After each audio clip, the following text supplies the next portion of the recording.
ഒരേ രാത്രികളിൽ നിരവധി വീടുകളിൽ നിന്നായാണ് മോഷണം നടക്കുന്നത്. രണ്ടാഴ്ചക്കിടെ 100 പവനിലധികം സ്വർണമാണ് കവർച്ച ചെയ്തത്. വീടിന് പുറകുവശത്തെ വാതിൽ പൊളിച്ചാണ് മോഷണങ്ങൾ ഏറെയും. മുറികളിലെ എയർഹോൾസിലൂടെയും തുറന്നിട്ട ജനലിൽ കൂടിയും അകത്തേക്ക് മയക്കുപൊടി വിതറി വീട്ടുകാർ പെട്ടെന്ന് ഉണരാത്ത അവസ്ഥയിലാക്കിയാണ് മോഷ്ടാവ് അകത്തു പ്രവേശിക്കുന്നതെന്ന് നാട്ടുകാർ പറയുന്നു. ഇതോടെ ജനങ്ങൾ ഉറക്കമൊഴിച്ച് കാവലിരിക്കുകയാണ് പലയിടത്തും.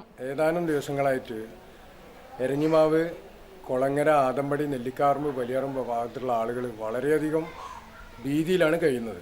കഴിഞ്ഞ 2 ദിവസങ്ങൾക്ക് മുമ്പ് എരഞ്ഞിമാവ് കൊളങ്ങര ഭാഗത്ത് നിരവധി വീടുകളിൽ കവർച്ചക്കാർ കയറി നിരവധി വസ്തുവകകളും നഷ്ടപ്പെട്ടിട്ടുണ്ട്.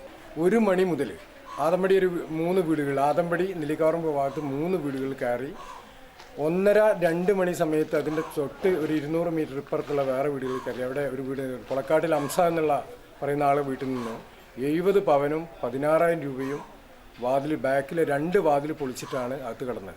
കഴിഞ്ഞ പ്രാവശ്യം എരഞ്ഞ ഭാഗത്ത് നമ്മൾക്ക് ഇങ്ങനത്തെ ഒരു വിഷയം വന്നിട്ട് അവിടെ വാത്സരങ്ങളും മറ്റു സാധനങ്ങളൊക്കെ നഷ്ടപ്പെട്ടിട്ടുണ്ട്.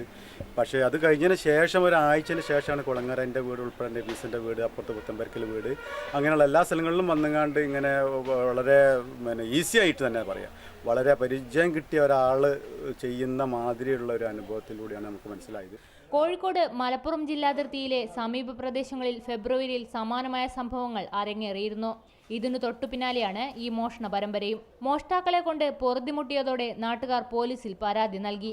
ഇതേ തുടർന്ന് മുക്കം എസ് ഐ സനൽ സ്ഥലത്തെത്തി തെളിവെടുപ്പ് നടത്തി അന്വേഷണം ആരംഭിച്ചു. മോഷണങ്ങൾ മുഴുവനും പൂട്ടുപൊളിച്ചായതിനാൽ വാതിലിനോട് ചേർന്ന് നിലത്തു വീണ് ശബ്ദമുണ്ടാവുന്ന തരത്തിൽ പാത്രങ്ങളോ സ്റ്റൂളോ വയ്ക്കണമെന്നും വീട് പൂട്ടി പുറത്തു പോകുന്നവർ പോലീസിൽ വിവരമറിയിക്കണമെന്നും പോലീസ് നിർദ്ദേശം നൽകിയിട്ടുണ്ട്. ആസാദ് മുക്കത്തിനൊപ്പം റിപ്പോർട്ടർ, കോഴിക്കോട്.